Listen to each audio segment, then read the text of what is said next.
It's 40. Look, if I went back, like I said, with my head now, you're talking, if I was born then, what would I know differently? I'm talking intrinsically. Do you not think you'd have that emotional intelligence to know that that's a child and you don't put your hard dick in them?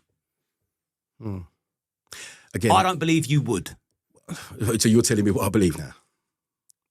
I'd have to be born 14,500 years ago and lived in those Your times. response didn't convince me enough to believe you would. Well, it doesn't matter whether it convinces you, Liam. Like I said, you asked the question, fair enough. I give you an answer, which you tried to sort of like move around as I was answering, like, because I did want it to set I tried to stop you from veering off. Yeah, but I wasn't so much veering off, Liam. What I was trying to do is set like a bit of groundwork for when this question gets asked. Because when it does get asked, it's normally to get, well, she was still, at the end of the day, was she 9? Yeah, okay, well, I don't care what you say.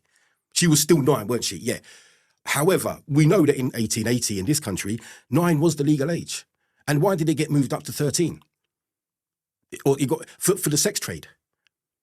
Because there was less chance in people back in them days of catching venereal diseases from young children. So the age was set at 9, but it was moved up to 12 and then to 13 in 1888. So I'm just saying, back then they were doing, this was kind of like considered a norm. In America, it was 7, and again. But back then it was different. People matured faster.